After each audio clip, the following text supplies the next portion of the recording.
Bienvenidos a esta nueva exploración a fondo. Hoy nos metemos de lleno en los números de una empresa muy relevante en el panorama chileno de construcción e inmobiliario. Empresa constructora Moller y Pérez Cotapos S.A. y sus filiales. Tenemos sobre la mesa sus estados financieros consolidados intermedios al 30 de junio de 2025. Y es clave señalar, ¿no?, que esta información financiera fue revisada por KPMG Auditores Consultores Limitada, pero ojo, no es una auditoría completa. Nuestra misión aquí es, destilar lo esencial de este informe para entender realmente cómo está la compañía a mediados de 2025. ¿Qué historia nos cuentan estas cifras sobre su salud financiera y sus desafíos actuales? Precisamente. Vamos a desgranar la situación financiera comparando este primer semestre y segundo trimestre de 2025 con los de 2024. Pondremos la lupa sobre los resultados, los flujos de efectivo y, muy importante, sobre un punto específico que los revisores de KPMG decidieron destacar. Como mencionabas, es una revisión bajo la norma NIC 34, que es para información intermedia.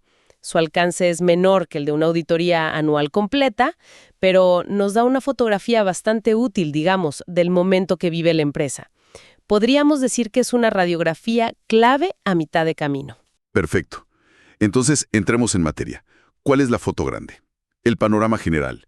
¿Cómo le fue a Moller y Pérez Cotapos en esta primera mitad del año 2025? A ver, el panorama general, si miramos los resultados consolidados, es de contracción. Los ingresos por sus actividades ordinarias, lo que comúnmente llamamos ventas, bajaron. En el primer semestre de 2025 registraron $62,189.87 y eso se compara con $74,024.335. Estamos hablando de una caída cercana al 16%. Una caída del 16% en ingresos no es menor. ¿Cómo impactó eso en la última línea? En las ganancias o pérdidas, digamos. Impacto directo. Esa disminución en los ingresos se tradujo en una pérdida neta mayor para el semestre. La pérdida acumulada en los 6 primeros meses de 2025 fue de $2,942,721.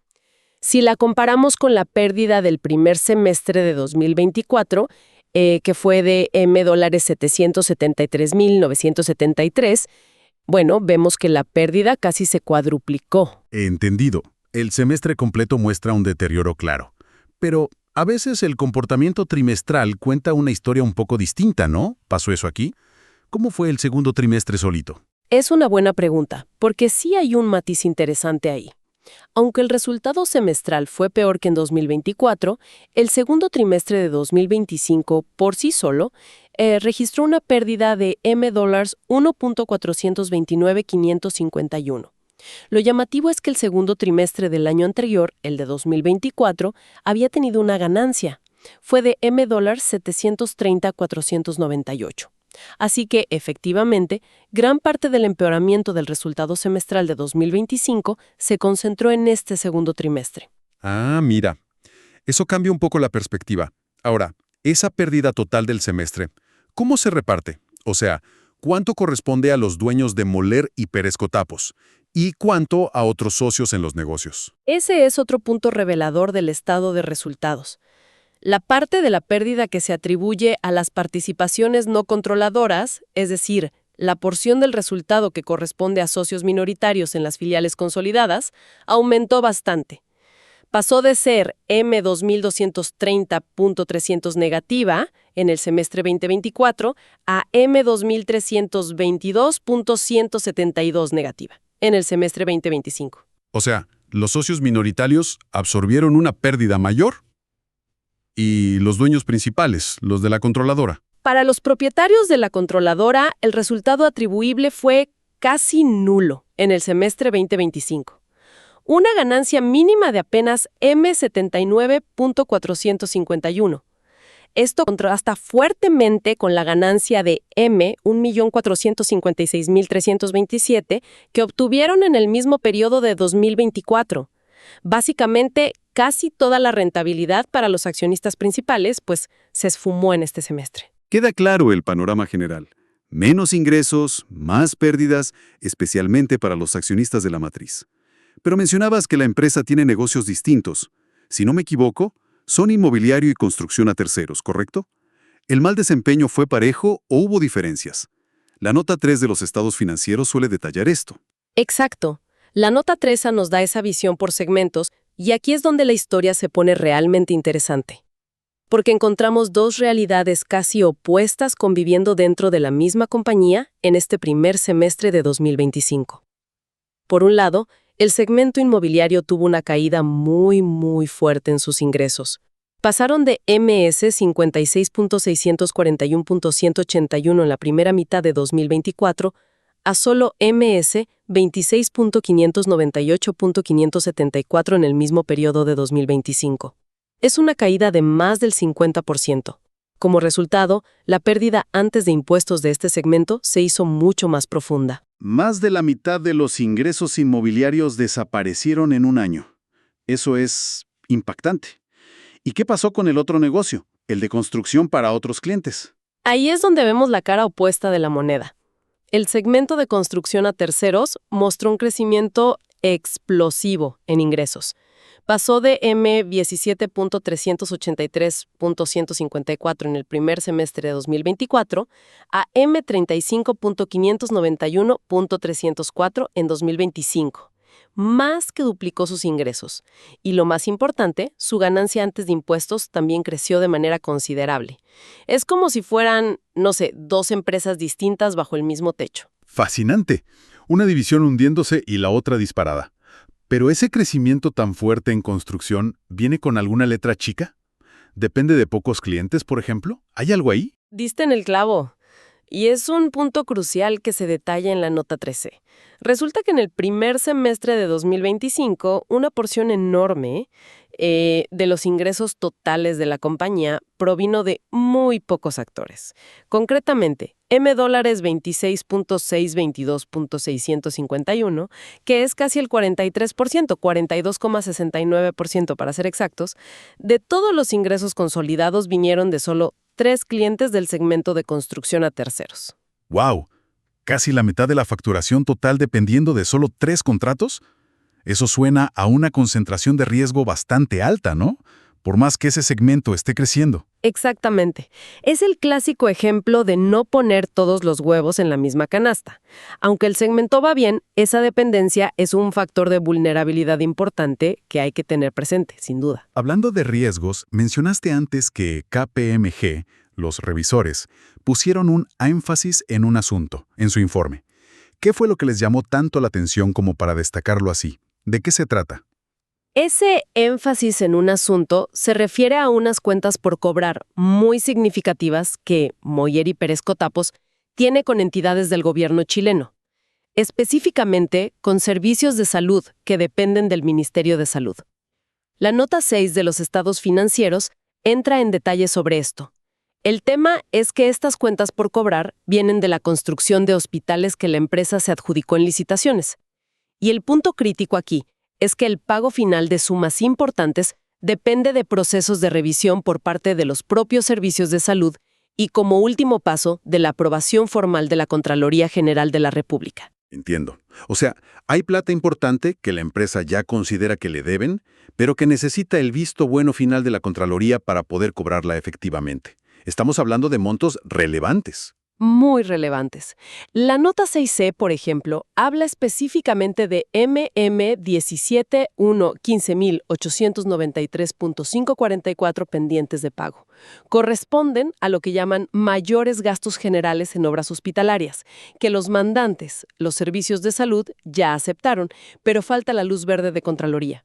Y adicionalmente, la nota 6A3 menciona un aumento de precio ya formalizado para el contrato del Hospital Higueras de Talcahuano por una suma considerable, MM33.958. O sea, unos 33.9 mil millones de pesos IVA incluido, que también está pendiente de implementación y pago. Son cifras muy grandes. Entonces, KPMG no dice que estas cuentas no se vayan a cobrar, pero sí está como advirtiendo sobre la dependencia de este proceso administrativo complejo. ¿Es así? Correcto. KPMG aclara en su informe que este énfasis no modifica su conclusión general sobre los estados financieros, que es una conclusión sin salvedades, ojo, pero sí sienten la necesidad de llamar la atención sobre esta situación particular, la incertidumbre inherente a que el cobre efectivo dependa de aprobaciones de terceros, en este caso la Contraloría. La empresa, por su parte, declara en las notas que confía en que estas cuentas se cobrarán y no ha registrado provisiones por posible deterioro. Pero la señal de KPMG es clara. Ojo con esto. Queda claro el punto de KPMG. Ahora, movámonos un poco hacia la estructura general de la empresa. ¿Qué nos dice el estado de situación financiera, el balance, sobre cómo está armada la compañía y qué ha cambiado recientemente, digamos, desde fines de 2024 a junio de 2025? El balance nos muestra varios cambios significativos en esos 6 meses. Primero, el tamaño total de la empresa, medido por sus activos totales, se redujo. Pasó de $367.7 mil millones a fines de diciembre de 2024 a $349.2 mil millones en junio de 2025.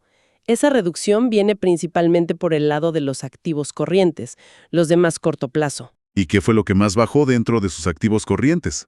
¿Alguna partida en especial? Aquí viene uno de los datos más llamativos del informe, la caja. El efectivo. El efectivo y equivalentes al efectivo sufrieron una caída drástica.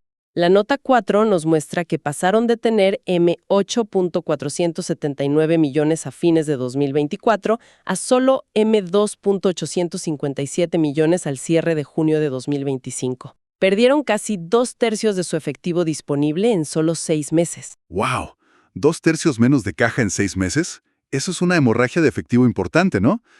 ¿Qué más destaca en el lado de los activos? Los inventarios siguen siendo una partida muy pesada en el balance. Suman $98.8 mil millones en la parte corriente y otros $112.3 mil millones en la no corriente. Como era de esperar, la nota 8 nos dice que la gran mayoría corresponde al segmento inmobiliario, propiedades terminadas listas para vender, obras que están en proceso de construcción y terrenos comprados para futuros proyectos. Un detalle técnico pero relevante aquí es que estos inventarios incluyen costos financieros capitalizados. Básicamente son intereses de deudas que se van sumando al costo del inventario en vez de ir directo al gasto. Solo en el primer semestre de 2025 capitalizaron $5.7 mil millones por este concepto. Esto, engrosa el valor del inventario, pero también significa que hay una carga financiera asociada a mantener esas propiedades y terrenos ahí, esperando. Entendido. Altos inventarios inmobiliarios con costos financieros metidos ahí. ¿Y qué pasó del otro lado del balance con las deudas y el patrimonio? ¿También bajaron? Los pasivos totales, las deudas y obligaciones también bajaron un poco, sí. De $282.8 mil millones a $268.3 mil millones. La reducción principal vino de menores otros pasivos financieros corrientes, probablemente líneas de crédito o préstamos de corto plazo que se pagaron. El patrimonio total, o sea, la diferencia entre activos y pasivos, disminuyó ligeramente, de $84.9 mil millones a $80.8 mil millones, lo cual es consistente con la pérdida del semestre, ¿no? Mencionaste antes el tema de las participaciones no controladoras al hablar de las pérdidas. ¿Se ve algo de eso reflejado en el patrimonio? Sí, y es interesante. Dentro del patrimonio, la línea que representa el valor atribuido a esas participaciones no controladoras se hizo más negativa. Pasó de $-8.2 mil millones a $-11.6 mil millones. Esto refleja que esas filiales, donde tienen socios minoritarios, acumularon pérdidas que erosionaron esa parte del patrimonio.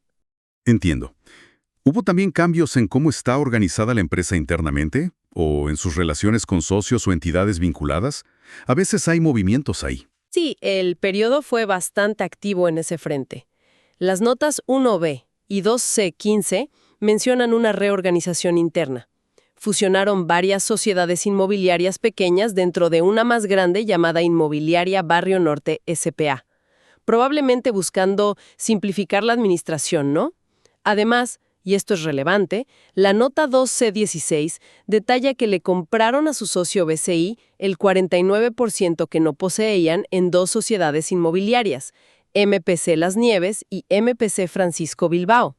Lo curioso es que la nota dice que esta compra se hizo en una condición ventajosa para Moller y Pérez Cotapos, lo que generó una ganancia contable que se ve en la nota 20 sobre otras ganancias.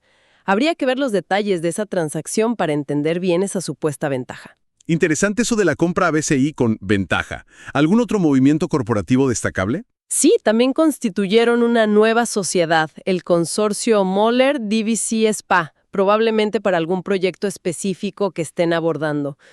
Y otro dato que llama la atención, mencionado en la nota 1C, es que el número de empleados directos aumentó significativamente.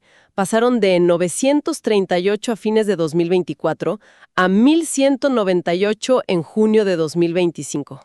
Ese aumento de más de 250 personas probablemente esté ligado al fuerte crecimiento que vimos en el segmento de construcción a terceros, ¿cierto? Finalmente, la nota 7 sobre transacciones con partes relacionadas sigue mostrando saldos muy importantes, tanto por cobrar como por pagar.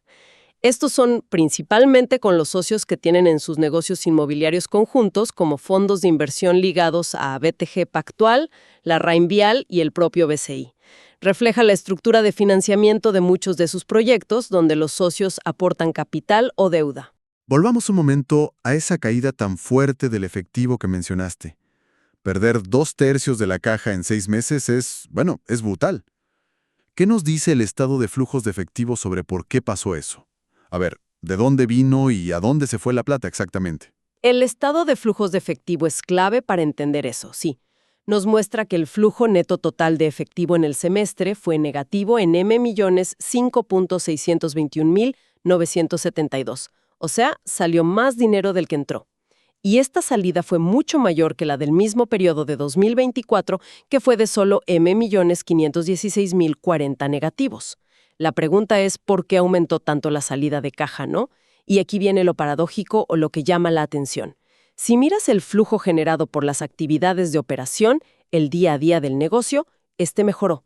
Generaron más efectivo neto por operación en 2025, $28.4 mil millones, que en 2024, $18.3 mil millones. Esto fue principalmente porque cobraron mejor sus ventas. Espera. ¿Cómo? La operación generó más caja, pero el efectivo total se desplomó. Entonces el problema no estuvo en el negocio principal como tal. ¿Dónde se fue el dinero? ¿En qué se gastó? La respuesta está en las actividades de financiación. Ahí es donde se produjo la gran diferencia. En el primer semestre de 2025 hubo una salida neta de efectivo por financiación mucho mayor. $35 mil millones negativos, comparado con $20.9 mil millones negativos en el mismo periodo de 2024. Casi $15 mil millones más de salida por financiación. ¿Qué actividades específicas causaron ese drenaje de efectivo? Son principalmente 3 factores. Primero, pagaron más préstamos bancarios y financieros. Amortizaron $42.6 mil millones en la primera mitad de 2025 frente a $26.7 mil millones en 2024. O sea, devolvieron más deuda. Segundo, y esto es interesante dado el contexto de pérdidas, decidieron pagar dividendos a sus accionistas por $1.124 millones, algo que no habían hecho en el primer semestre de 2024. Y tercero, a diferencia de 2024, cuando tuvieron una entrada de $5.7 mil millones por una emisión de acciones, en 2025 no hubo ninguna inyección de capital fresco por esa vía. Las actividades de inversión también contribuyeron un poquito a la menor caja neta, aportaron $0.9 mil millones netos versus $2.0 mil millones en 2024, principalmente porque recibieron menos dividendos de sus empresas asociadas y negocios conjuntos. Pero, sin duda, la gran explicación de por qué se quemó tanto efectivo está en esa mayor salida neta por actividades de financiación. Más pago de deuda y el pago de dividendos sin nueva entrada de capital que compensara. Entonces, resumiendo todo esto que hemos desgranado, Moller y Pérez Cotapos nos muestra una imagen de 2 caras muy marcadas en esta primera mitad de 2025, ¿verdad? Por un lado, Tienen el negocio de construcción para terceros que está en auge, creciendo fuerte en ingresos y utilidad. Pero por otro lado, el negocio inmobiliario, que solía ser como el motor principal, está claramente debilitado, afectando la rentabilidad general. Y todo esto se combina con una presión financiera evidente. La caja se redujo drásticamente, principalmente por pagos de deuda y dividendos, mientras que dependen mucho de pocos clientes grandes en construcción y, crucialmente, de que el gobierno finalmente apruebe y pague esas cuentas pendientes de los hospitales que mencionó KPMG. ¿Voy bien encaminado con ese resumen? Totalmente acertado. Es una empresa en una encrucijada, diría yo. El motor de crecimiento actual, que es construcción, tiene riesgos importantes de concentración y dependencia de pagos públicos, un punto que KPMG no dudó en subrayar. Mientras tanto, el negocio que requiere más capital y tiene inventarios altos, el inmobiliario, está pasando por un mal momento, claramente. Además, no olvidemos que siguen haciendo movimientos estratégicos, como reordenar sociedades y comprar participaciones a socios, lo que también consume recursos o reconfigura su estructura financiera. Todo esto mientras gestionan una deuda considerable y esos inventarios inmobiliarios que, aunque necesarios, inmovilizan mucho capital y generan costos financieros. Es un cuadro complejo, sin duda. Mucho movimiento y tensiones financieras subyacentes, parece. Definitivamente.